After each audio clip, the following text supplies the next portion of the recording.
amazing thing was about 15 minutes into that big argument that we had, I said, well, shit, I want to do that too. Right, that's true. It's like, I want to go fuck other people too. It's like, I just didn't think that was an option.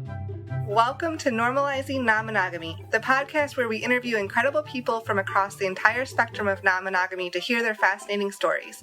We always strive to bring guests on the show who have a healthy and positive approach to non-monogamy.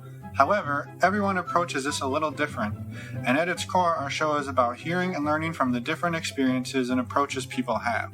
With that in mind, it's important to remember that the views and opinions expressed by our guests do not necessarily reflect those of our own.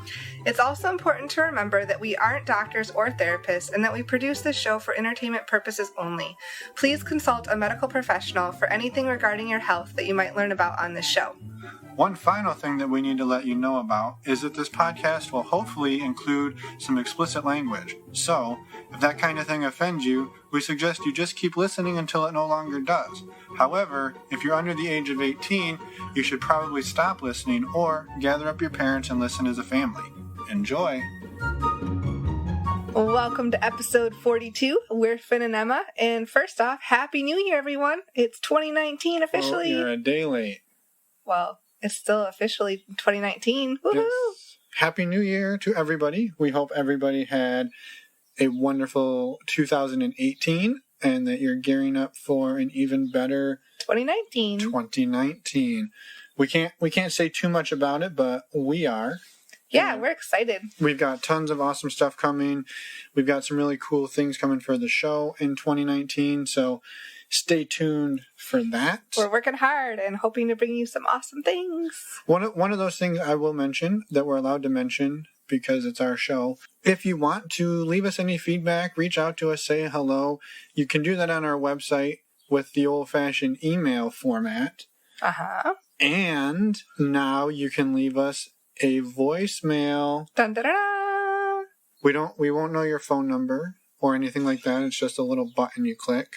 And then it basically sends us a little MP3 of whatever you say into your microphone. Yeah, it's awesome.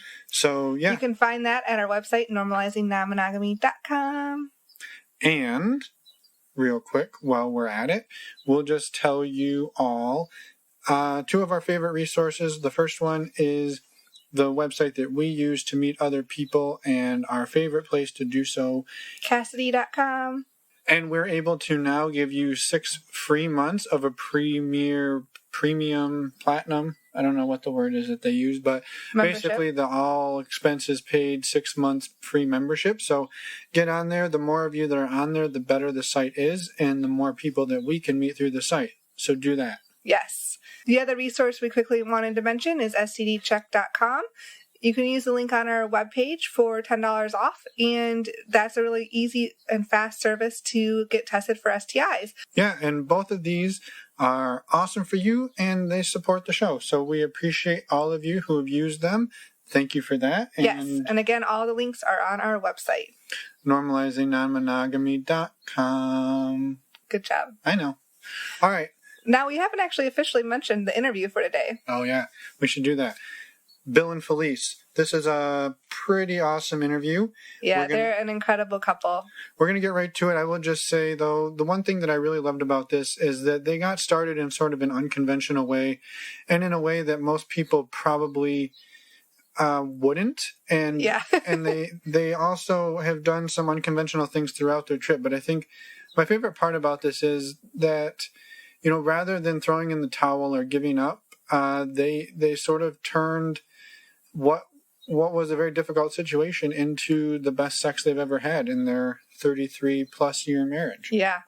They have an incredible story and lots of energy, and I love the honesty between them, too. Yes. So go listen now, and we will see you at the other side. Ciao. Like I said, we're kind of in this kind of swally label, which is, you know, we definitely seem to connect better with swingers. So we have some people that we've got longer time relationships, and then other folks we're, you know, kind of fuck buddies with. Sure. I can't remember which podcast it is. You know, the one that, so I don't want to call anyone out who you've already talked to, but I remember one of the guys you talked to was, you know, he was like mid-30s.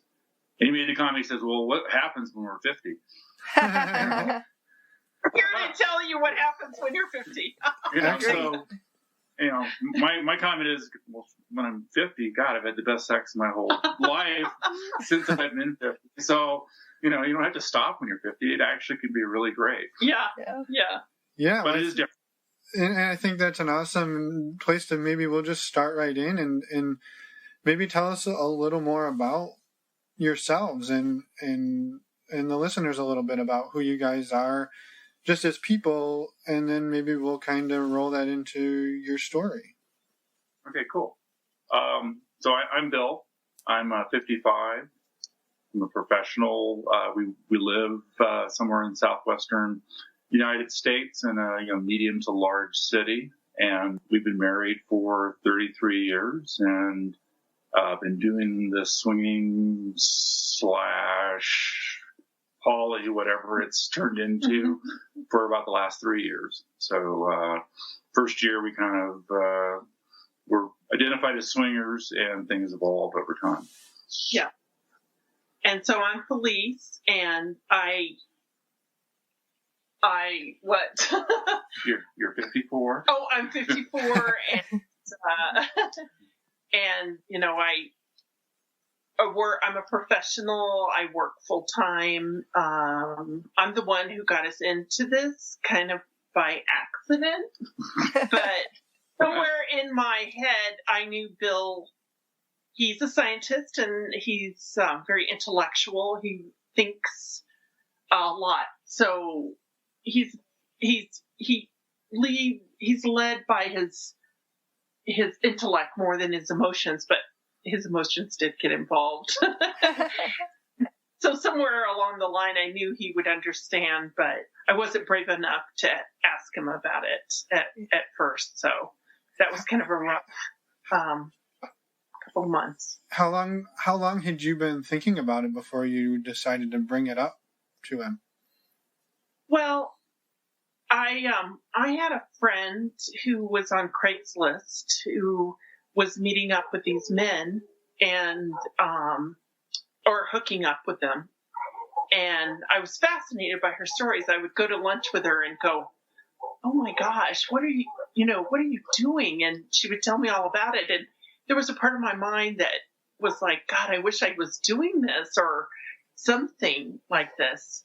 And she was single. She's never been married. So I kind of understood.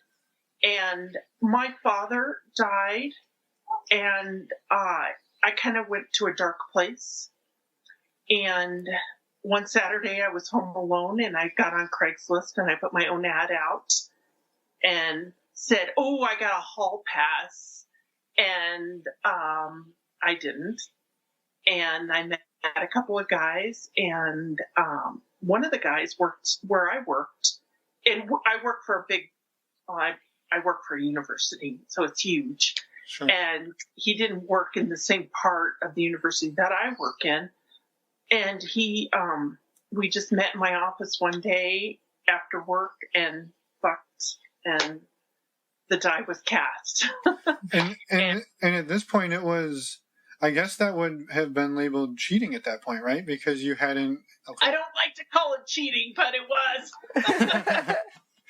Okay. But what else are you going to call it? Yeah, I was essentially, and I knew it felt so good though. It felt, what I was experiencing from my dad's death was really dark. And when I was doing this, there was exhilaration and happiness and, that kind of euphoria that you only get from kind of doing those transgressive things. Right. And, and so that went on for about 4 months. And then, I think Bill was starting to realize that something, we've been together for 33 years. We're really good friends. So a little more of our background is we got together very young. Yeah. Pretty inexperienced. So, Felice was extremely inexperienced. So yeah. I was like, I was a virgin. I was her first and only guy at that point. And so, as I understood it, she, kind of was thinking about life and death. Yes. That's one of the things that happens when you're our age. The kids grow up and they move out, and all of a sudden you're thinking about things like mortality. Yeah, I had just turned 50, and I was thinking, what would I regret? And one of them was just, I wanted to be with another man. And it wasn't like I didn't want to end Bill and I's relationship. I just wanted to do this. Right. This thing. Right. Yeah. And over the 30 years you had been married before then, had it ever come up in conversation at all? Not really. No. Not really. Mm-hmm. No, we were too busy, Busy going to school. Then getting jobs, and then raising two kids, and our sex life had been getting better and better, and a little more kinkier as the years went on, because we were kind of getting bored, and Bill's like reading things, and we did kind of watch porn together, and started introducing those, novel things to our relationship as the kids got older. So I think we did talk about once we were watching Showtime about the gigolos. We talked about it in bed. So there was porn. There was a lot of threesome porn. Some of that would come into play. So I think I probably whipped out a dildo. And she got her first experience with double penetration. Yeah. And, and some dirty talk. And so, it was talk in a fantasy sense. Right. But it wasn't. Oh, yeah. Definitely. It wasn't concrete in sense of, hey, let's really go do this ourselves. Right. Yeah. And I guess I really didn't even know, there was swingers. I mean, I guess I knew, but I really didn't. I thought that was maybe something,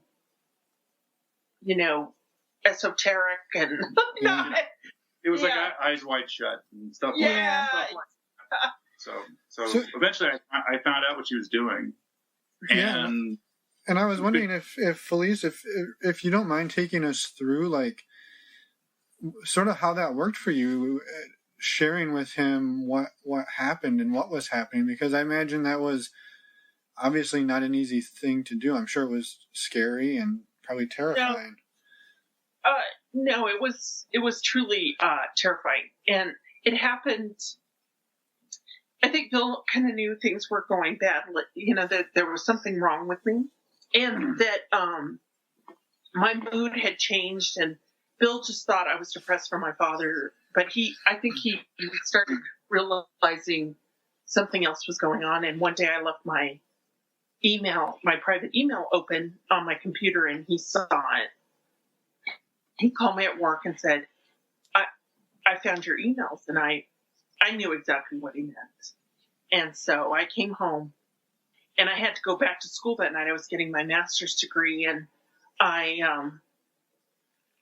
was terrified of what he was going to say to me, if he was going to leave me, and I didn't know. And so when he confronted me about it, I totally confessed. I did not say, "Oh, you're wrong" or anything, because it was right there in an email, and I can't argue with that. And I totally confessed, but I was very clear to him that this had nothing to do with him, that this was my own personal journey, and that I loved him. I wanted to continue to be with him. And I told him that, when my father died, I wanted to know if he had any regrets. And I started feeling some regrets that I hadn't had. And this was one of them, the first thing that popped into my head about things I hadn't done.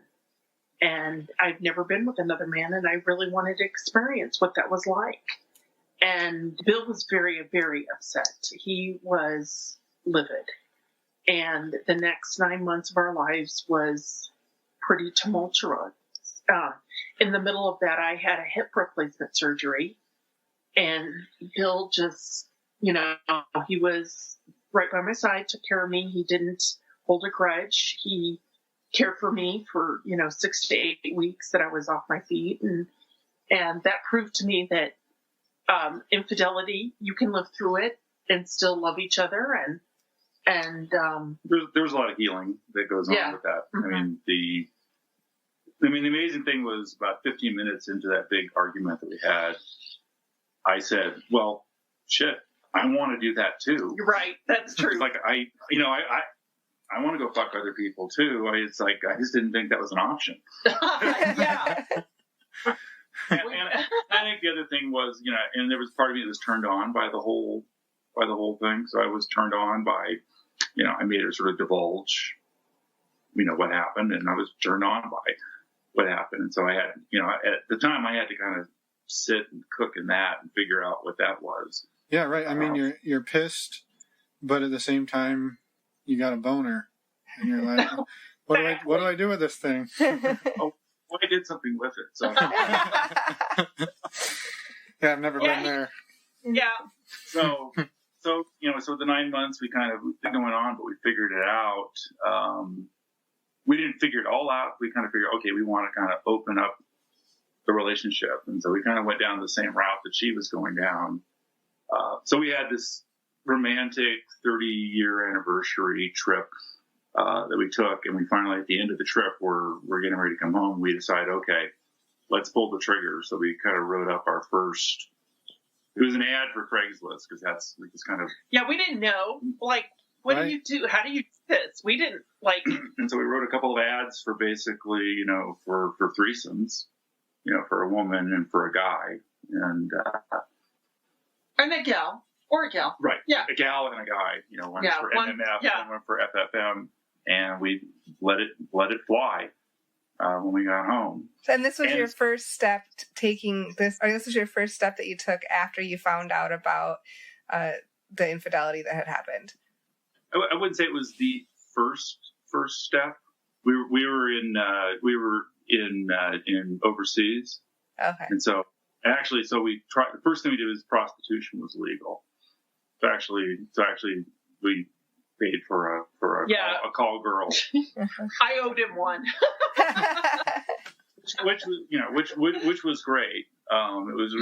She was beautiful. It was very above board, like what we should do in this country. But it was, we just met her at her apartment. It was really very tasteful, well done, and it was really fun. Yeah. So that was the first time I was with somebody else. I was still trying to kind of, I never dated as an adult, and didn't date that. I had a couple girlfriends, before her. So we were both pretty experienced. Mm-hmm. And so I was kind of just wanted to see, okay, can I actually do this? More than the fantasy. And honestly, I think that strategy is way underutilized and way underrated. And I was wondering if you don't mind expanding on it a little bit, because I think there's a lot of people who are afraid to get into this because they're afraid that maybe the other person's going to get attached. And, I don't know if you guys listen to Dan Savage, but he talks a lot about, paying for sex. And a lot of the times he says, you're not paying for the sex, you're paying for them to go away afterwards. And it may be a little bit harsh, but, it was something, maybe talk about the mentality there for you guys. First thing we looked at was one of the legal brothels out in Vegas. Mm-hmm. And that was a little out of our price range, or at least it seemed. I may be slightly cheap, and so and so we were going to be in Europe, and the price there was was less than half of what that was. Right. Plus it was completely above board, well regulated. Right. Women are tested. It's exactly safe. Yeah. The cool thing was that when we got ready to fuck, the woman basically had sized me up and reached into her purse and suddenly, produced a perfectly sized condom that she then put on me before we fucked. Mm-hmm. And, it was she was great. The problem I think we were having I don't know why we went with a prostitute. I just felt like Bill needed to know what it was like. And it was because I had some experience with another man, and it was kind of like I wanted him to know what the feeling feels like. And so I think that's why we went with the prostitute, because it felt like he could get that experience from a professional, and that he could feel what I was feeling, that that sense of just being with somebody other than me. Well, frankly, it was a confidence thing too. I mean, I had never, I hadn't dated anybody since anyone else since I was 19. Mm-hmm. And, and that's a lot of years, a lot of time. Spent a lot of time as, just a monogamous, monogamous, faithful, married guy. And all of a sudden you're, in this sex adult dating world. And, how does that work? Right. What do you do? Right. So, we were both very naive and not experienced. Sure. Yeah. Well, and the sex worker route makes a lot of sense for a lot of couples. And I don't think it's a widely used strategy that could be more heavily adopted. Well, I started listening. I'm a huge Dan Savage fan, and so I listen to him faithfully. He's like my sexual Bible. I mean, we're Magnum subscribers. Yeah, we're Magnum subscribers. And it's in the queue. Most of his advice, I think, is spot on. I mean, sometimes I disagree with him, but sure, yeah. Like anybody, anyone. Get a variety of information. Right. It's not all about non-monogamy. It's not all about, cheating. It's got a lot of texture to it that I enjoy. Right. Yeah, absolutely. I was wondering if Bill, if you don't mind sharing with us a little bit about how you worked through maybe like the breaking of trust and finding a way back to a point where you were willing to explore this together, because it takes a lot of trust and a lot of confidence in your partner. And I imagine after learning that through those 9 months, that was probably a big part, was the rebuilding of trust. I think the rebuilding of trust took a lot longer than just the 9 months. I mean, I think we had, we saw a therapist, and we said it was like in basically 2 years and change. Mm-hmm. And I think in the end, we had to get a different therapist because we eventually freaked him the fuck out. But he, but I think he was about right about the trust. That it was about a 2-year process to rebuild that. So when it started, I was a basket case. I mean, I was, I wanted into all of her devices, all of her accounts. I was, watching her like a hawk. And eventually that trust got built back.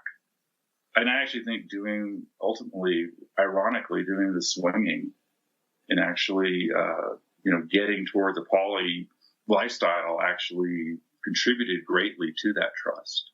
Because now we're free to be completely open with each other. Mm-hmm. So we have play dates, and we always know when each other is playing. We eventually, if we go forward in the story, we play separately with people. Both of us do. And, we just trust each other. And, a big piece of that was actually biting into the horrible jealousy, and trust issue, and actually feeling the fuck out of it. Yeah. And learning how to get over it. Yeah. And then a word I think that we actually genuinely felt, is this poly word of compersion, which I think is a really beautiful concept. Right. And actually to be happy with the joy that your partner is getting with somebody else. And I think both of us have felt that. Yeah. Which isn't to say that jealousy isn't lurking, lurking like a monster in the corner waiting to, jump out at you. But, jealousy. Yeah. Yeah. Did you feel the compersion right away, even though you were still fighting the jealousy and the trust issues, or did it take a while to develop? It was a very specific relationship and set of events that I think got the compersion out. Mm-hmm. We sort of built to it to where you're feeling better and better. It was at a point where we'd had a lot of we'd had a lot of threesomes. Most of the threesomes we had originally were MMF threesomes. Mm-hmm.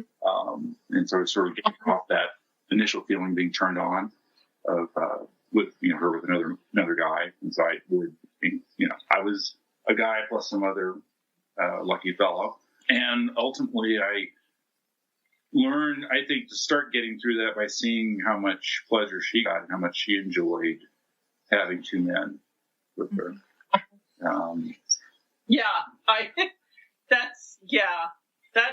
That I really enjoy. And I haven't done it in a really long time because we do play separately.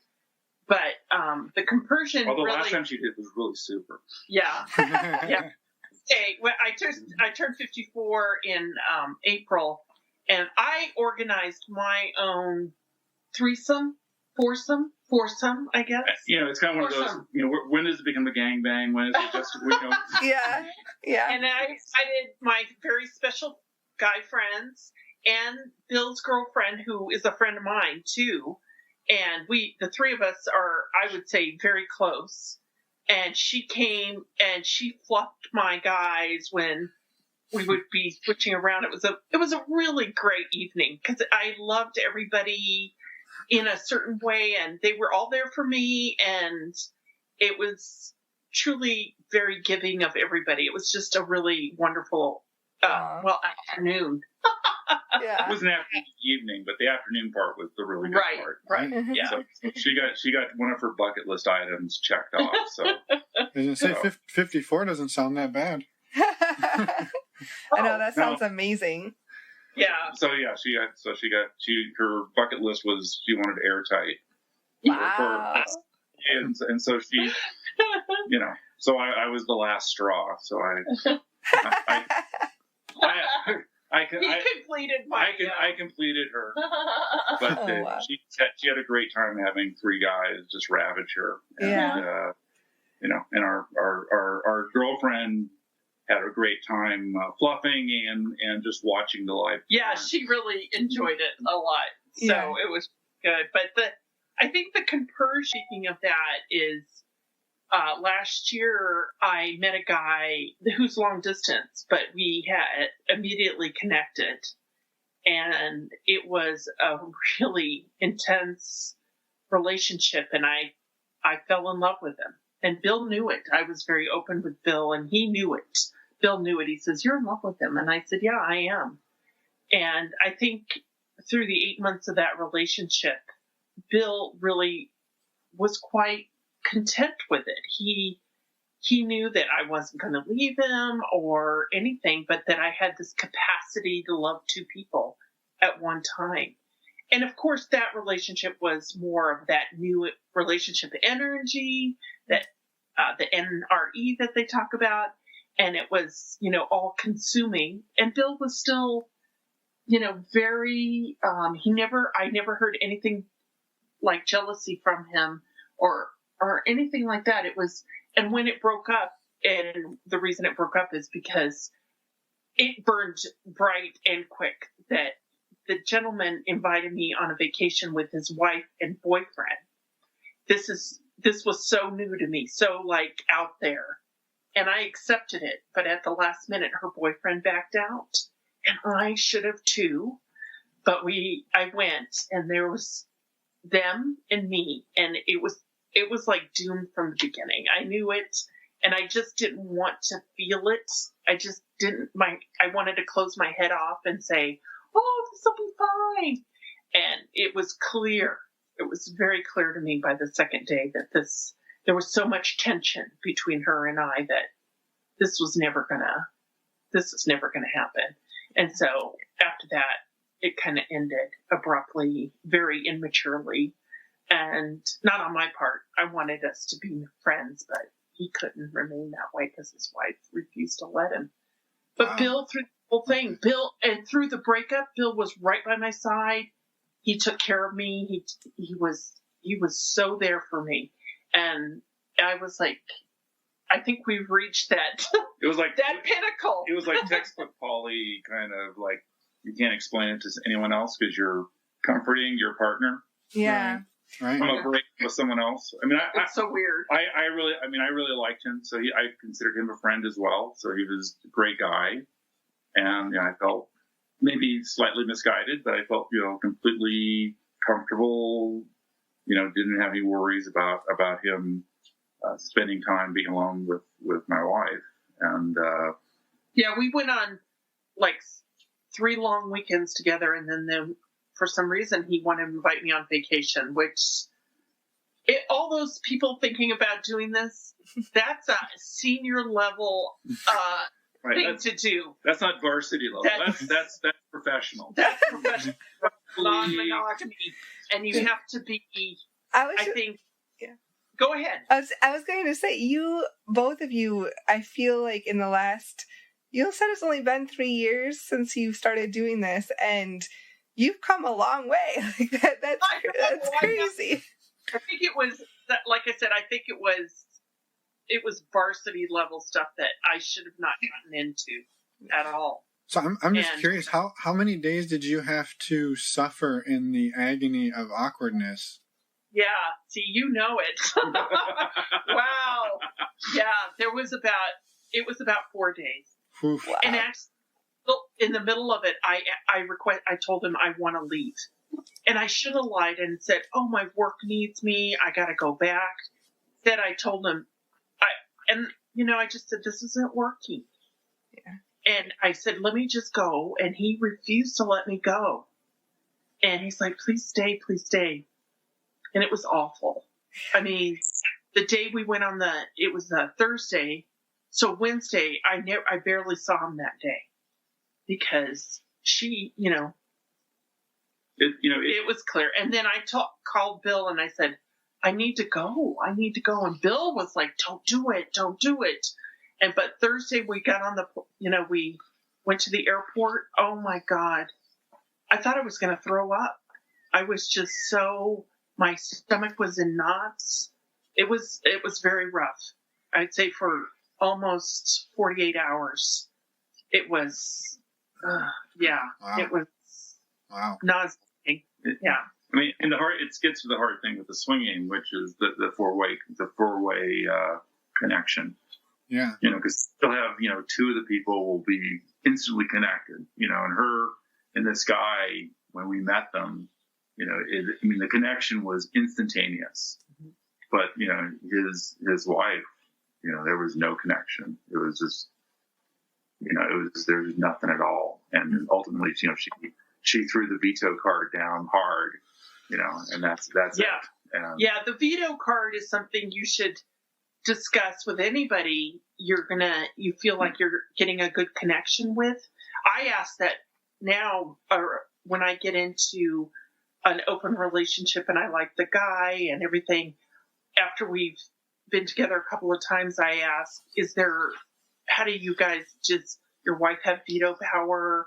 I want to know that up front because I want to know that as soon as the day that she feels uncomfortable with me or uncomfortable with things he says, that she'll shut this down. And that's my heart that's involved. I can't separate that. That's why we're swally, because these people I see, I feel close to. Yeah. And having somebody, just veto me and making that shut down is a horrible feeling. I'm sorry. It's coming back to me.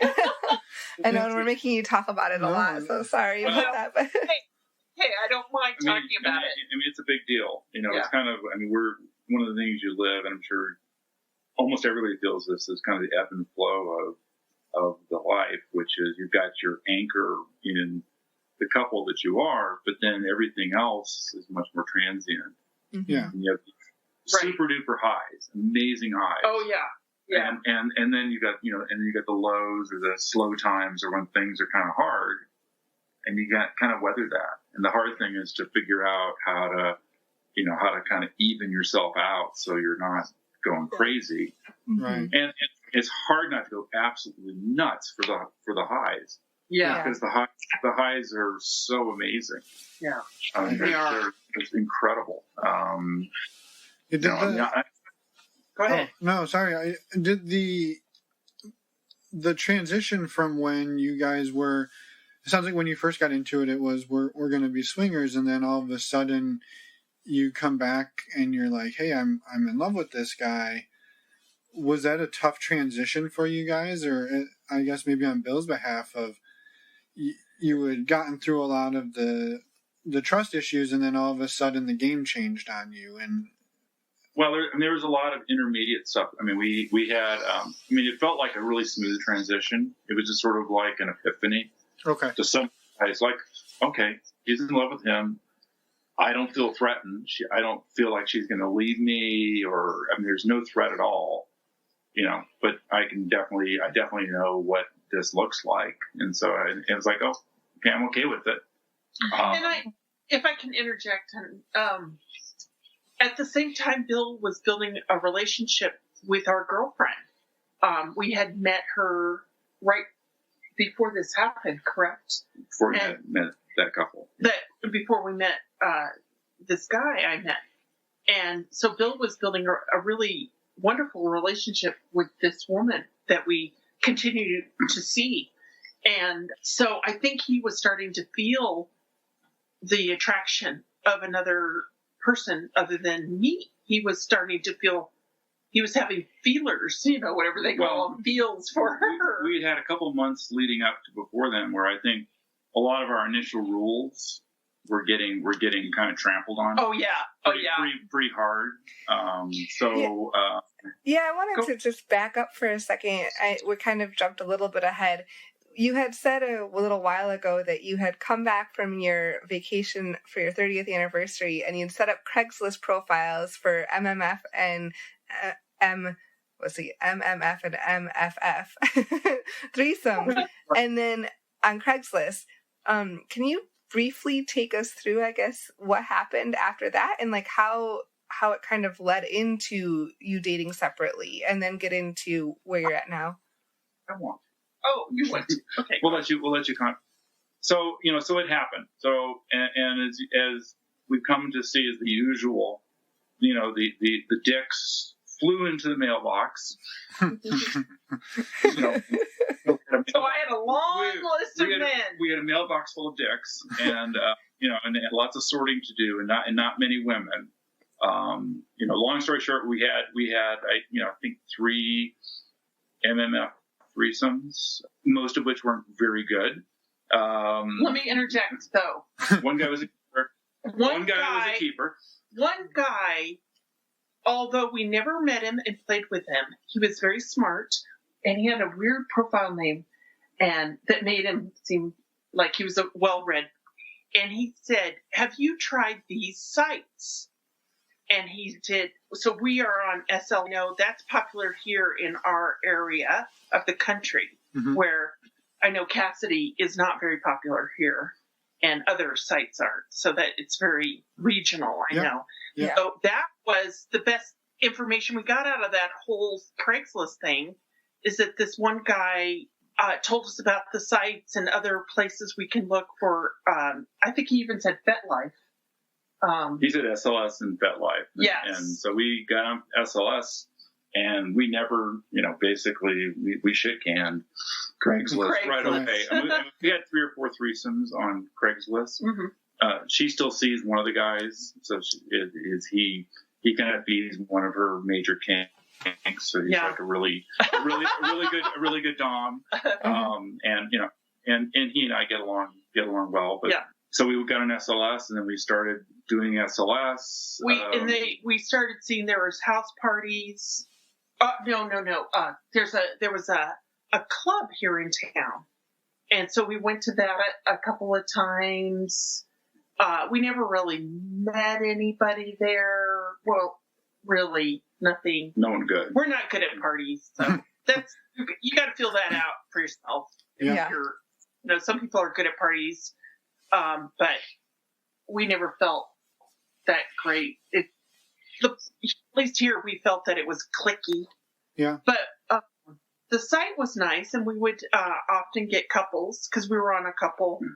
We were as a couple on SLS, and so we started meeting new people on there. Eventually, we met our Yoda couple. Right. I heard one of the. Well, I guess we had a couple that was.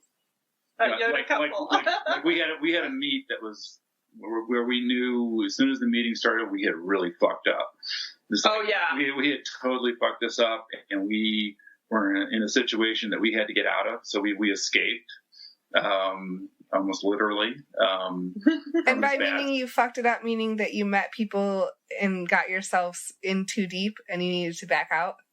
We met people and it was at their house, and then and it was like, no, this is bad idea. And these people were basically giant drama. There was drama. These people were really, really messed up. There was no way in a million years that we were going to fuck these people. Yeah, but it taught us a good thing. So our number one rule is we always meet in public first, and no playing. You just meet for a beer, I went on one this weekend, and we just walked, and it was great. I'm like, why don't we do that more often? Just walk. Just get beer, coffee, get something, just real catch. Get to know this. So by having those people, we learned a lesson to say, never agree to go to people's houses, have it in public, kind of get to know each other, see if you're really good that way too. And then we reached out, we met a couple that was very experienced. They were very, very experienced, so we got together with them, and we clicked pretty well with them. I really clicked with her. And eventually that was one of the gateways. So the first gateway that we kind of stepped through was she and I played separately. Mm-hmm. And then she told me later that I was actually also the first time she had played separately. And they had been swinging for a long time. They had been swinging for years. And, so we started playing separately. And then it ended up being really good. And I think that kind of steamrolled as we got through the year. And then eventually we were at a really small house party, and we ended up just by events playing in separate rooms for the first time. So like the girl grabbed Bill and the guy grabbed me, and like immediately, and boom, and we were gone. They took us away, and it was kind of fun and energizing, and we weren't in our city. For us, it was the fastest we'd ever gone from "Hi, how you doing?" to naked and fucking. It was boom. And we survived it, and we're actually grateful for that, because we were like, "Oh, that was fun." We're okay with that. And then a few weeks later, we met the woman who's our girlfriend, and we eventually had her over to our place, actually, to the room that we're sitting in. So that's one of our pro tips, at least for people, is that we have a guest room that we turned into a playroom. So we have this sexy play space that we created at our house. So we don't use our marital bed to play. That was one of our first rules, is that we don't play in our bed. And which we have broken, but occasionally, when circumstances call for it. And but anyway, so I started seeing her, and then she asked me to do something really totally boundary violating. This should be funny. So she asked me to be a date to a vanilla party. Okay. So that being a date to a Christmas party. So that was kind of a big deal. That was a big deal for me. I was very much hesitant, but I thought every time Bill would ask that we crossed over a new boundary, and I was, he would do it, and I was sitting at home alone. I always remembered, like, someday this might be me, and I would want the same from him. And I remember he went on the party. Well, that's the compersion and the compassion that we have to operate with, which is, to think of the other person and kind of come out with compassion and love. But he had to take his wedding ring off. Yeah. And because you couldn't let her vanilla friends go, oh, here's this married guy that I'm fucking. And,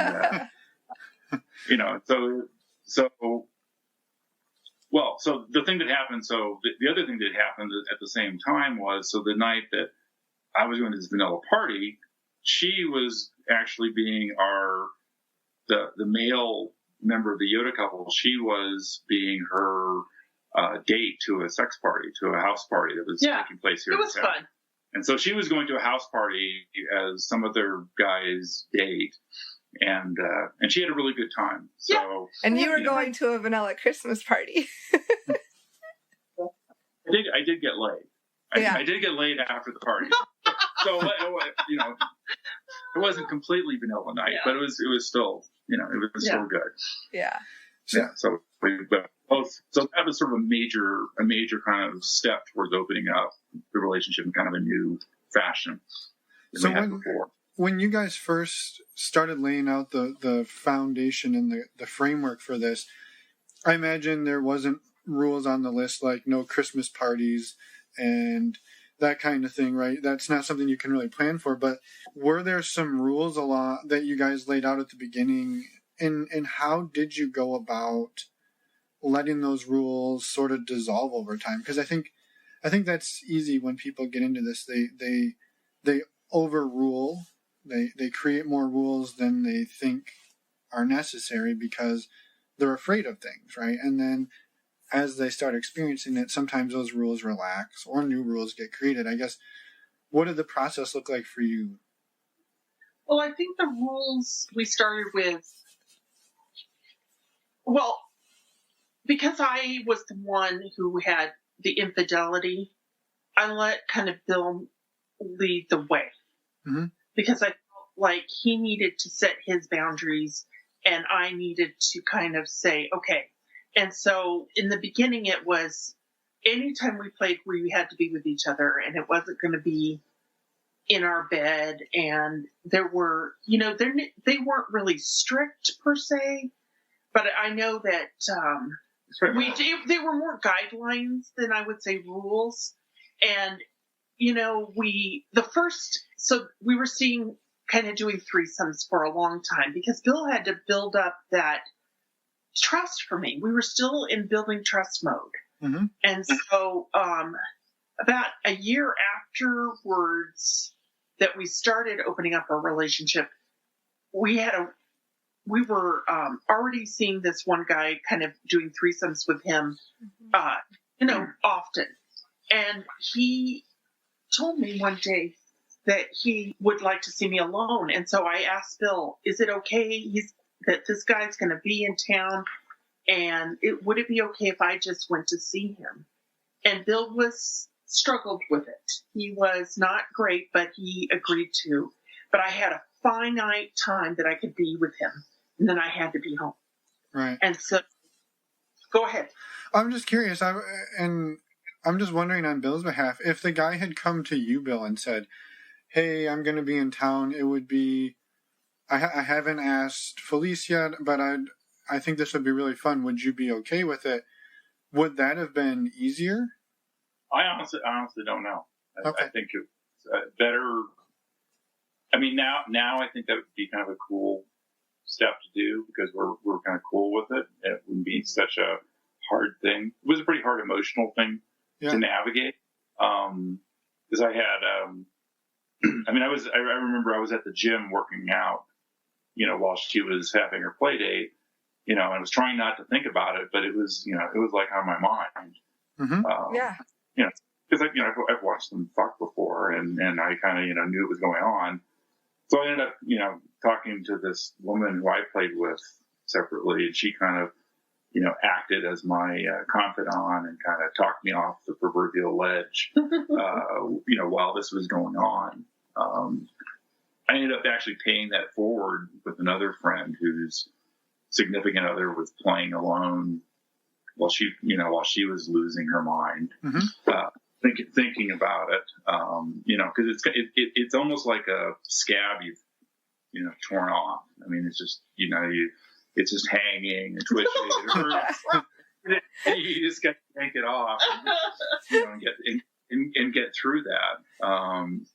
But I can relate to that analogy, though. It's maybe gross, but I can relate to it. Well, with all the hiking you guys are doing right now, you probably have a few of those to deal with. But after that, there was a lot of debriefing. I mean, when I got home, there was a discussion about how he felt, what was going on, how I really didn't stick to the timeline that was outlined for me. And so this gentleman that I saw, he kind of pushed the boundaries against what Bill had wanted for. And there were opportunities where I had gone to see him out of town. And then I spent the night with him. That was a boundary thing. And I had to divulge to Bill one night that he did sleep with me. And I kind of pushed Bill to break these guidelines, and Bill had to sit with it and see if he was okay with those. And so I knew in my heart he was going to be fine, but Bill had to get there on his own, and I couldn't force him. Well, this guy, and this guy was, I think, some of these people exist to the lifestyle, so he, in the long run, you find he's a bit of a manipulator. Mm-hmm. He really gets off on that as much as the sex itself. And there's people like that who just kind of push. Mm-hmm. And I think, in a sense, a lot of it was just us getting over it. I mean, the thing with the sleepover was kind of another one of these sort of relationship, that's a marriage thing. Yeah. Right. And the hard thing for me was that, there were times that I could have, and actually the woman wanted me to sleep over, but I didn't, so I'll drag my ass home at 3 a.m., but I didn't sleep over. And we, so we eventually worked through that. And so eventually, sleepovers became one of the things that was, essentially on the menu. Yeah. Right. I mean, I think sex stuff really wasn't ever, sexual acts weren't really ever off limits. I think things are more geared toward transparency early on. Condom use was always, for both him and the other gentleman. But then there were times that condoms weren't used, and we divulged that. And, we had to sit with that and see how we felt about it. And, I mean, the thing that Felice did with that was early on we divulged our primary care physician. Oh, that we're, that we're an open relationship, and our physician, we see the same doctor, and our doctor immediately said, okay, just whenever you need to get a panel done, right. Just basically call up and it'll be ordered. And so we've got now that we basically get tested. We kind of rotate in between, but we get tested every 3 months. Mm-hmm. And we've got that set up with our doctor. So I know you guys, one of your sponsors is STD testing. So. Yes. And that's awesome that your doctor was so supportive and was just like, okay, here, yes, anytime you need it, and provided that guidance to you. So the suggestion actually came from our Yoda couple. So that Yoda couple ultimately, our friend, she had said, that she just told her doctor, hey, we're an open relationship. You don't have to say you're swingers because there's a stigma with that. But, right. An open relationship, and, just you get tested. Yeah. So I guess I'm what I've heard, or as I understand it, a lot of the times that you guys have pushed a rule or a boundary, they were almost these little gambles that either one or the other of you took, which was, I'm going to break this rule, but I think it'll be okay. And then you sleep over, and then you don't use condoms, and then you don't do this. And I guess that seems risky, especially coming from a starting point of infidelity. I mean, and I'm not trying to challenge it. It's just, it's hard for me to wrap my brain around that when you spent so much time rebuilding the trust, and then to say, I'm gonna break it again, but I think it's gonna be okay. I guess, can you talk about that mindset? And maybe that's something that's innate in your relationship that we can't understand, but I'd love to try. Right. So since I'll start talking, because I'm the rule breaker. Bill is very much by the book. I mean, I kind of live like what would you say? I kind of live passionately, or in a lot that I do, I kind of ask for permission after I fuck up. And I kind of that way throughout my life. I wasn't raised with really good boundaries. My mother had mental illness. And so I try really hard to have good boundaries, but it's not innate in me. I wasn't raised with good boundaries. And I guess after having a marriage for 30 years to somebody, you really know them. And I think that I knew Bill better than he knew himself. And I think that I knew his tolerance level was higher than he was leading on to. And I don't feel like I was manipulating Bill, but I do feel like I think he knew that we both knew that we would stick this out. And I guess I just knew that he could tolerate a lot more than he was leading on to. True. But I think in the beginning, what I kept hearing from Bill through therapy is the not knowing, the lack of trust that happened was more of him not knowing than he wanted to know. And I felt that whatever I did, that he knew completely and honest, that I was completely honest with him, whatever I did, that was more important than the actual action. So I think every time we were at therapy, I kept hearing, but she could have told me if I just know, if I had,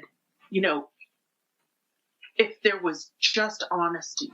And so through the therapy and all that, I knew that transgressions were going to be allowed, but as long as I had full disclosure immediately following them, that was sufficient for Bill. And so I guess that's what I can tell you is that I knew that Bill, his angst wasn't that I fucked somebody, but if I had come home, fucked somebody, and then told him immediately, all that would have been okay. It was the lack of honesty. So go ahead. Well, sort of half. I mean, I think we have this yin and yang relationship. I kind of provide a certain degree of, I'm kind of the stabilizer, and then she's always, bringing exciting things home, pets and animals, and, and men. And so there's a yin and yang to it. So she kind of pushes me out of my shell, kind of that, and so we big thing is we communicate, and I think every marriage has its little issues and problems, and I think ours is no different. But the big thing is that we work through things, and not every transgression means that all of a sudden that rule's out the door. We wear condoms. Condoms are still basically the rule of the day, and the rule of the day for almost all the partners. So the people where that hasn't happened, it's someone who we've seen for a very long time. Yeah, it's not like if somebody pulls some of that stealth shit, and it's early on, that's basically kind of a see you later kind of moment. Mm-hmm. It becomes, it's disclosed and it's happened, but it means that, there's testing that needs to happen. Right. And that person isn't trusted, right. So it's usually somebody, and we see people for, for long periods of time now, so it's not like, the rules are always in flux. It's more of they're gradual things that I think we both want to do, like the sleepovers and the more relationship-y sort of things, and like dates. Okay. Because one of the things we've had is I was seeing one woman and ended up only having sex with her once, but we went on all these dates, and it actually was my girlfriend was the one who said, she told me, she said, "You're dating her. That's not a swinger relationship. You're just dating," and then her, and her response was, "And that's kind of weird." Yeah. Well, And and so there's some things like that I think we have always had a real dynamic relationship. I would say that in a sense we fight most days. Sometimes they're a little. That's just because I'm a fiery Irish girl. That's a little. There are little fights. Sometimes I think she's trying to give me a little fight just to turn me on. And that's another thing. Just to turn up the temperature. And that's what I want to say to people maybe listening that are new, is that Bill and I's sex life has gone out even better than I can even imagine. I mean, because we bring all these new ideas that we are learning from other partners to our own sex life, and it's really steamy and nice and fun, and all that extra energy comes to our bedroom, and I think that's been the most positive thing with our relationship. Yeah, I think that's. I mean, learn new techniques and get to practice with different equipment, and then you come home and practice with the old equipment. And, but it's a new technique, and it's just it's been great. Yeah. So that part's been been exciting. The fantasy. The fantasy movie reel in my head's a lot better than it used to be. Yeah, I bet the porn you used to watch is like nothing now.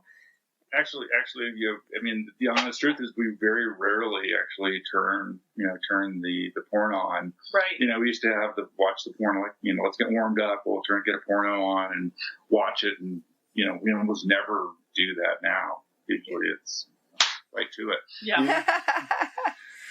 We've rekindled a lot of sexual energy in the last couple of years, and that's been fun. I think that's amazing. Sorry. We talk more. Yeah.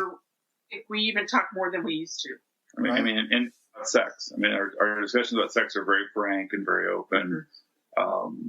And there's, one of the things I think that also, this goes kind of the Dan Savage advice, is, we have people who want to do things with us that our normal partner isn't interested in. Mm-hmm. Right.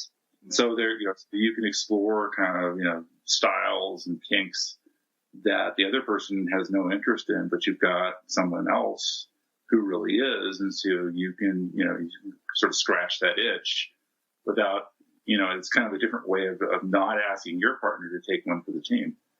Right. Instead, you're doing it with someone who really likes doing that exact same thing that you do. And so then it's, that's sort of an awesome way to fulfill, your sexual wish list. Yeah. Yeah, for sure. Do you have more questions on that line? Or I have something different? No, I wanted to say that so far, and we've got more to talk about, but I've really enjoyed the conversation, and especially from a standpoint of if I were to be the type of person to write a manual on how to do this, you guys are the sort of the quintessential antithesis to that manual. And every time you tell us something, I'm like, that's a bad idea. That's a bad idea. And then, and then it works, right? And here you guys are, you're laughing, you're telling us that your sex life is better than it's ever been. And you talk a lot more than you used to. Yeah. And your relationship is at its pinnacle. And I think that is one of the reasons that we love the format that we've created. And I'm not patting yourself on the back there. I'm tooting our own horn, but I think it's perfect, because if we were to tell people how to do this is not how we would tell them how to do it. But you guys are an example that shows that you don't have to follow a guideline. You can write your own strategy. And it's awesome. And life happens, and you can figure it out in the way that it works for you. So I listened to some of the podcasts about folks who start off soft swap, and kind of they kind of inch their way in, and we basically jumped in with both feet, and so I guess in my head, she wasn't going to get unfucked by this other guy, and so I think that's maybe that's the issue, and that might have been the instigator was that she had already kind of jumped off the ledge. Yeah. Right. And it was my job to jump off the ledge after her, into the water. And that was the thing that took a long time, was getting the energy to jump off and do it myself. You got to save her from the mailbox full of dicks, right? Yeah. Had to help her sort through the dicks. And I think the other thing about our marriage is that, we were married at 21. We met at 19. So if you look at the marriage statistics, we shouldn't even be married still. Yeah. We are one of those outliers. So I'm not, I think there's some things you can take from us that would be successful in other relationships,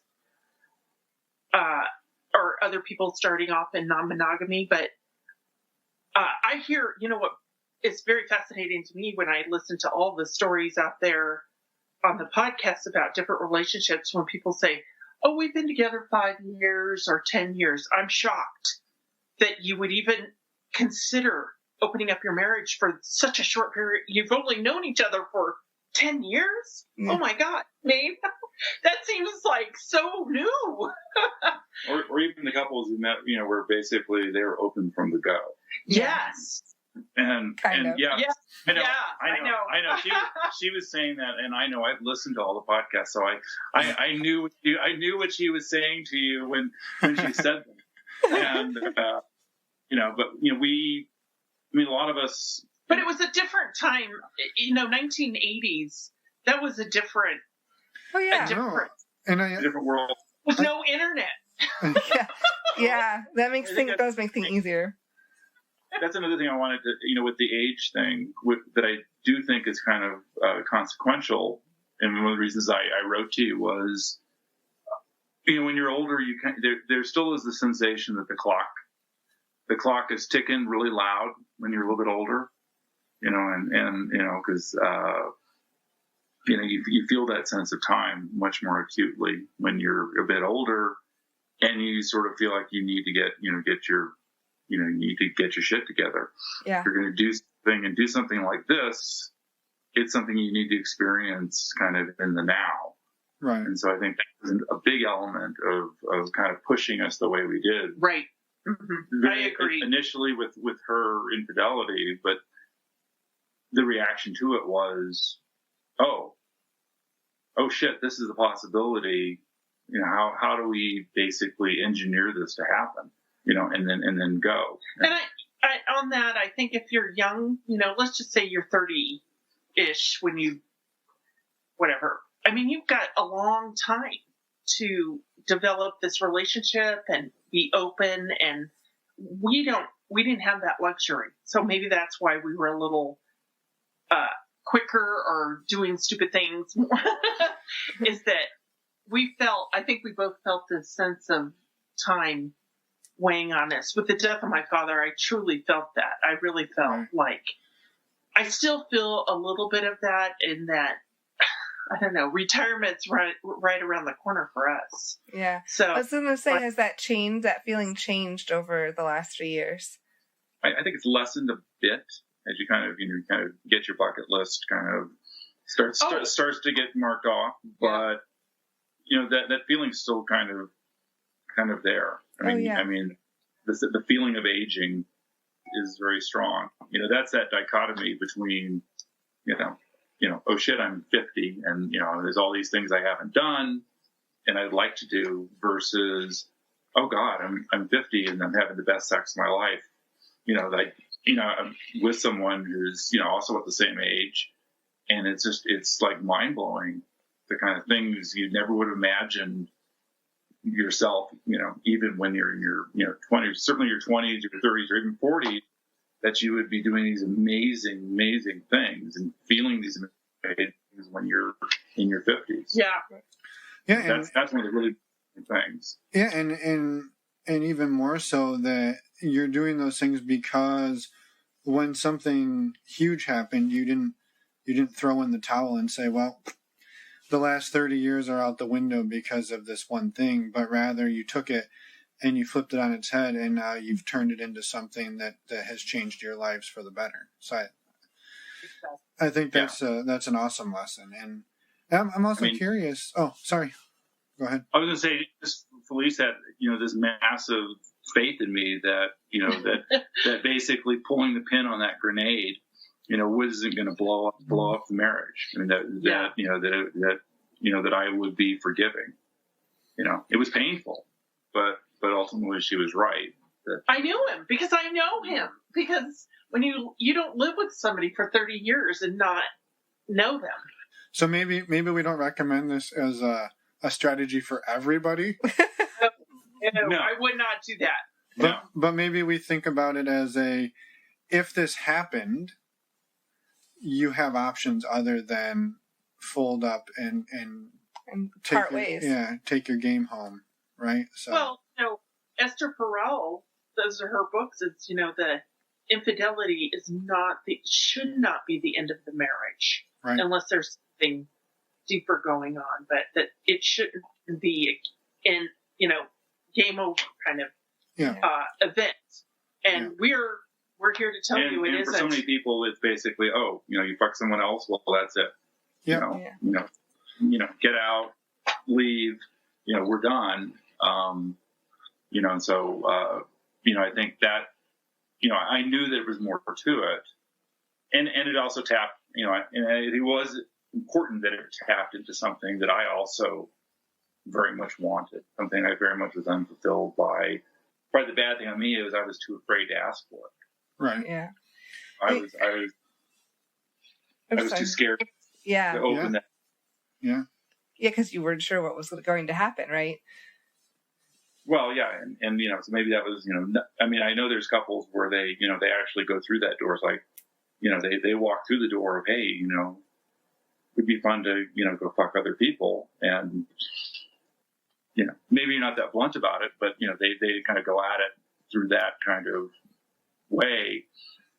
We kind of went, we were kind of blown through that door, and so I think if you do it kind of in that careful way where you open, I think you can kind of inch your way and kind of tiptoe through. It says, go to a sex party and watch and get turned on, and then graduate to maybe, having sex at the party with your partner, right, and slowly move your way towards getting, intimate with somebody else. We kind of just jumped both feet into the deep end. And although I don't really have regrets, maybe in the beginning I do, I wish I had done it differently. Mm-hmm. And we had done it like your textbook kind of way, but it happened the way it happened. Yeah. Hey, yeah. And who says the textbook is always right? So. Right. Yeah. It's not always right for everybody.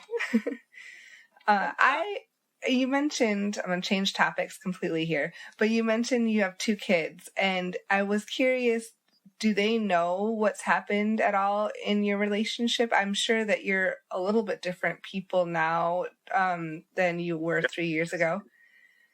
So they're both mid-20s. Okay. One of them was at college at the time, and it wasn't really necessary to tell him. But the oldest was with us, and he knew pretty much right away. I mean, he suspected, and we confirmed. And then there was since he was living in the house and we wanted to have people over here, we had a very adult conversation with him. And the other one, now the youngest, has moved back home from college, and he's very aware of the situation. And he doesn't want to discuss it. Because his room is the sex room? Or No, we have 4 bedrooms, so they have their own bedrooms still. We have had sex in his room. Yeah. But not when he was home. Not when he was home. So yeah, it was, they both know about it. We often tell them, hey, listen to this, what this is about. Both of them seem kind of okay with it now. At the beginning, there was some very immature ickiness. The oldest thought, hey, people who have open relationships get divorced more often. I don't want you and Dad to divorce. I don't see why you have to do this. But now I think he's a little more, and he's transgender. So when we were discussing it and he would give us a lot of flack about it, I said, your father and I, first you came out gay, and we had no problem with that. we were like, okay, just another day. Then now you're transgender. And did we give you any heartache about that? No, we were all very accepting of that. So we asked you to be the same. And he understood that. And then our youngest is, he doesn't want to talk about it, and he knows it's there. And sometimes he'll drop little jokes about it. But yeah, we felt like it was really important for them to know, especially at their age, they could totally handle it. Mm-hmm. Right. Yeah. Yeah, no, that's fascinating. And I also think like the fact that one of your children is transgender and that you've shown that compassion and acceptance for him the whole time as he grew up, that is helpful, I'd imagine, to have in your family, because you've shown that, and then hopefully they can show it back to you. Right. And I think that's, we don't really talk about it much anymore, and it's just part of who we are now. So. Right. Yeah, it's not like you have to remind them every day at dinner. No. Oh, no. And we don't really hide that we have an open relationship. Like if you checked our Facebook, it says in an open relationship, both of us. But we don't advertise. We try to normalize it. So that's probably why Bill liked your podcast, because I think as more people just see normal human beings, run-of-the-mill people who are in a non-monogamous relationship, it normalizes it. And so by hiding, we're not really practicing what we're preaching. Yeah. And so I have no more family left. Oh, I have a brother, but he doesn't know, and he doesn't need to know, because he's had some health issues, and I didn't want, that's not something he needs to know. But Bill's brother and his family, his wife, my brother and his wife, no. Well, they don't necessarily know the swinging part. Yeah. They know open relationship. I've actually probably shared more with his wife than him, just about kind of advice and ways to go, to sort of, if they need to spice up their own sex life, which they might want to do, what some of the options were. And I think your aunt knows and your cousin knows. My aunt and cousin know. My parents don't know. Well, they may know, but they don't lead on to that. And it's in the realm of things that will not be spoken of. Yeah. Yeah. I was also wanted to ask, and you've talked a little bit about hearing the clock ticking, I guess. Do you hear the clock ticking on your time in the world of non-monogamy? Like when you turn 60, do you hang up your pack of condoms and you're done, or do you feel you're just gonna keep on keeping on? But I think it tails off. I mean, if you look at it, it changes. I mean, we meet people when we have sex with people who are in a range of ages. That probably skews a little bit younger than us as opposed to older than us. But, then again, you go on, at least we go on SLS, and there's people, 65, 70 who are still have profiles up there. But I think, as your health wanes and you have issues, I think that does get a little, I do, I know gentlemen that, the ED is plaguing them, and they're pushing 60. Mm-hmm. So I think that's an issue. I mean, even though I tell them, PIV is always important to being together. We can do other things. Yeah, I was going to say you got hands and a mouth and toys and. Well, you thought my Yoda friend, because that was her big advice, which was basically, for me it was, never really used condoms my whole life, and all of a sudden, it's condom sex. And that was a big change for me. And what she said was, we were together, said, look, you can't get it up. You've got hands, you've got mouth, there's toys, get to work. Yeah.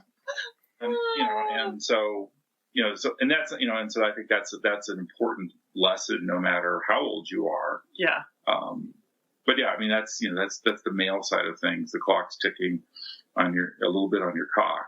Mm-hmm.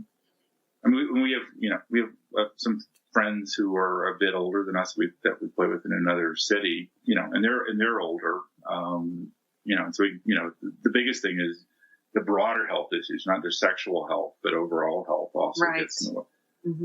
And then it goes to remind you, about, the shortness of life, which is kind of this, life is short, so enjoy it. And this is part of enjoying it. Yeah. And sex is part of enjoying it. It's also one of the great things in life. And, so the clock is still there looming. And so with that in mind, are there things that are coming onto your bucket list as the time ticks that you like, man, I still haven't done this, or you learn about something new and there's something you want to try, or have you pretty much polished off the list in your... No, I think there's still, well, for me at least, to like to get, have 3 women at once. That would be really awesome. And I don't know if Felice is thinking about how to integrate a 4th guy into the... Absolutely. Fivesome is next on my list. And so... I don't know, you know. I mean, I think we're, there's some exploration of kinks and some different types of play that I think each of us has some interest in. I mean, you do stuff, and you've got your list of sort of standbys and favorites, but you're interested in exploring different things. Have you? And it's the cool thing.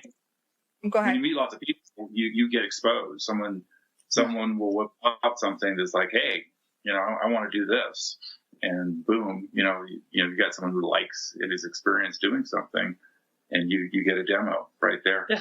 Yeah, no kidding. Have either of you experimented with bisexual play or playing with partners of the same sex? Yes. So we have a girlfriend, and because of her health, her and I don't play as much. But in the beginning, we were quite the threesome. Yeah. So I'd say we're both kind of... I'm more of I'm not truly bi, I would say, but I find particular women attractive, especially intelligent women. Yeah. That's kind of my thing. So she's sort of a hetero, flexible, pansexual. Yeah. And I've been with a couple of women, and because I thoroughly enjoy watching 2 men kind of suck each other's cocks. Bill has done that on my behalf. I do have. I did it because it was polite. You don't have to make excuses. He sucked my cock first, so I thought, well, I better reciprocate. I better return the favor. But I do have a friend I see. I think that really he's truly bi, and I would say that's a bucket list thing, is that I do want to get with him and another truly bi guy and, do a threesome that way. Mm-hmm. But we just have to found the right time. Awesome. Yeah. Because I really think that's hot. That's kind of something I never thought that I would think is hot. But when I saw it happen, I was like, oh my God, that's such a turn on. So she would like it if I was more bi. Yeah. No, I don't want to change him. I don't want to. So I would say I'm very situational. In terms of, that's fair. Yeah, but I don't want to force him to do that. I mean, by no means I don't want to do that. I don't sit there and jerk off thinking about it, but hey, as long as you're polite, that's all we ask. But so I guess it defines who I am in a lot of ways. Right. Yeah. Is there anything that we haven't touched on that you guys were hoping to get out there to the podcast world, the podcast sphere? I mean, you often ask about resources and things that people look to. And one of the things I think we'd like to support, I'm a scientist, and I think science on open relationships and sex is really important. So we've tried to contribute to that whenever possible. And what resources specifically? So a couple of the really good resources. One resource is there's a guy at the Kinsey Institute, Justin Laymiller, and he has like a website where you can actually go look at active, ongoing sex studies that are going on, and you can actually see if you want to participate, because they're looking for people to do surveys. So I'm in the middle of filling out a 12-month survey on being poly, being part of a triad, and filling out a monthly questionnaire on that.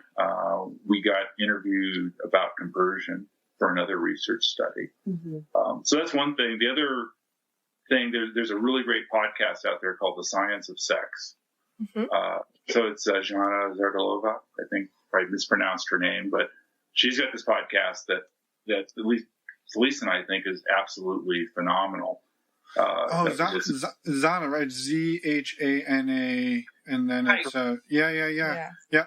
And a name that's hard to pronounce, Eastern European. And then she's also got a great website called the Casual Sex Project. And so if you got like a great hookup or swinger story that you want to write about, or just want to go read about other people fucking, you can go on and they're publishing, I don't know, 7 or 8 stories a day. Wow. And we've contributed to that, right? Yeah. And we've contributed a few ourselves to that story, to that archive. But there's, if you just want to read, they're not quite penthouse letters kind of quality, but they're, you could read about other people's experiences and kind of get a sense. And, and they're from around the world, so there's hookup stories from Africa, Europe, Russia. This is why I knew he'd be okay with it. He's such a good scientist. Yeah. A good thinker. So, those are a couple things. I guess, and one of the things that I found, for at least me, that was a really good resource is, in the USA, most, condoms come in 2 sizes, either regular or Magnum. So I found there's a company that actually sells, I think it's 1. So it's My One. So you can actually go in and measure your cock and have a condom that actually is suited for you, suited exactly to fit your anatomy. If you happen to be one of the guys, one of the probably 80% of guys whose cock doesn't exactly fit into one of the 2 sizes really, really well. And so that's an option if you really want to. And that's been much better for me, having a condom that really fits. Fits comfortably and fits well. It really helps a lot. And what was that? What was that called again? So it's the brand is One. So ONE. Okay. But it's My. So they have regular condoms, but then they have ones that are essentially custom fit. And so awesome. you can either print out something where it's like a 8.5 by 11 page that you can use to measure your cock, or you can just that should be big enough. I need the 11 by 17. Right. 11 legal size. Yeah. They have a legal guide, but anyway, but that's a good option, and I think that's can be an issue, particularly for the older guys.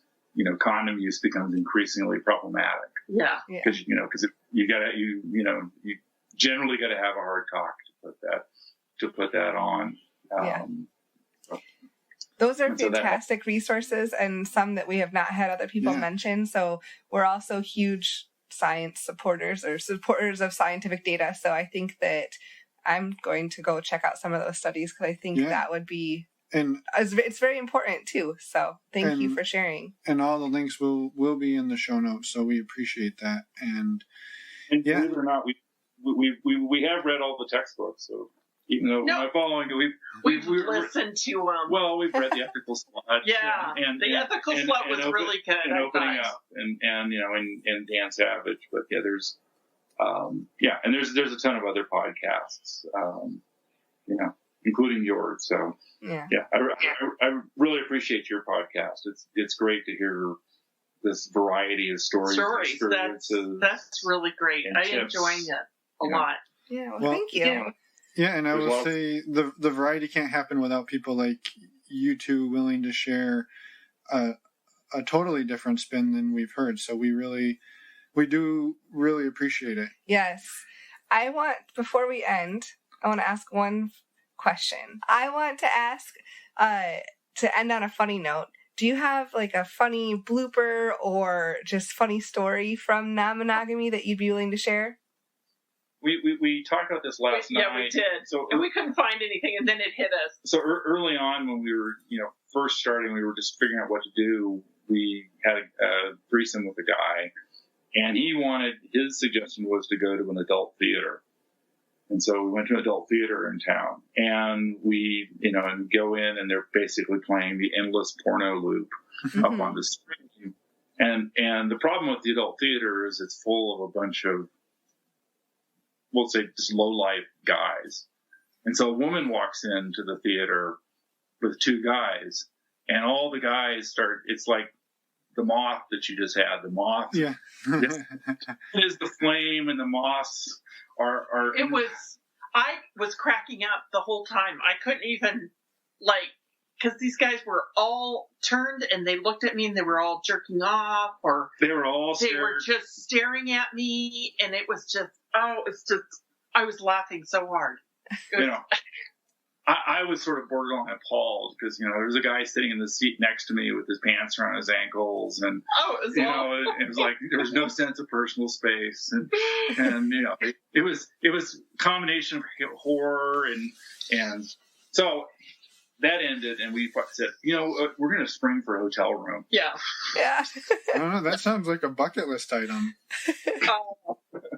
Well, if you want to see that happen, you can tell us. I was like, where to find it. You just find it in an adult theater. A theater. So we drive past the theater pretty frequently because it's on a main drag here in town between the two places we work. And I would just we'd drive by in the car, and I would turn to her and start singing the song Memories. You go, Memories. She said she still drives by there and laughs every time. I just laugh. I thought it was just hilarious. Like human nature at its finest. Yeah. That's awesome. There were other funny stories, but that one kind of stood out as a... That one takes the cake. Yeah. I feel like if I was a woman, I would almost be tempted to go there on my own with a big thing of popcorn and just try to watch the movie while everybody closed in around me. And I don't know. It would just that would be way too much. It would be funny. I'm going to start taking you to theaters just for fun. Be prepared. I'm sure Emma would be a really great flame for all those moms. That would be a little bit uncomfortable. Your birthday's coming up. Yeah. Well, you'd have to find one in this country. Well, yeah. Which would then not be in English, and that would be I don't think the plot and the dialogue really matters that much. No, not the movie, just people talking to me in other languages would be another issue. You can't talk during a movie. The conversation I had with the gentleman in the theater didn't register either. Yeah. When I asked the guy to move, it didn't change his behavior one bit. Okay, maybe it doesn't matter then. All right, we won't go to the theater. Fine. Yeah. But well, we just really wanted to thank you both. I think you shared a story that you shared a vulnerable part of yourself and opened up, and we really appreciate that. And I hope our listeners, I know our listeners do too. So thank you so much for being willing to email us and share your story. Yeah, and I hope we get to talk to you guys when you are 65 and we're still doing this and you're still doing that, and you can come on and tell us why the 54-year-old version of you was wrong. Okay, that's a deal. Okay, excellent. That sounds like a plan. Well, it's been great. We really like doing this, and if it helps others, we're really happy to do it. Yeah, you're doing a real service for the community. Hey, you guys are the meat and potatoes. Yes. We're just the megaphone. So thank you for your stories and sharing. Yes, exactly. Thanks so much. You're very welcome. Yeah. Good night. Have a good evening. We back. Yep, we're back. Thank you to Bill and Felice for their honesty and sharing a pretty amazing story. Actually, a very amazing story. Yeah. I don't know why I said pretty there. We, again, wanted to remind everybody that it is now 2019. So that's cool. Happy New Year again at the end of the show. We hope you all have an amazing 2019. We hope you go kick some ass. Yeah. Next week, we have an interview with a woman named Aaliyah. Yeah, she is the partner, or one of the partners, of one of our previous guests, Vaughn. Mm-hmm. So if you haven't already done so, it's a good idea to maybe do a little homework and go listen to Vaughn's episode before you listen to Aaliyah's episode. However, if you don't, you won't be lost, but that's who the Vaughn is we're talking about. Yes. Good clarification. Yep. So now that 2019 is almost over, we'll let you get into the rest of your day. Sounds good. You can find us at our website, normalizingnonmonogamy.com, or on Twitter, or Cassidy under the screen name NNM Podcast. And come say hi to us. We miss you. Yeah, reach out to us. We love hearing from everyone. Please. Bye now.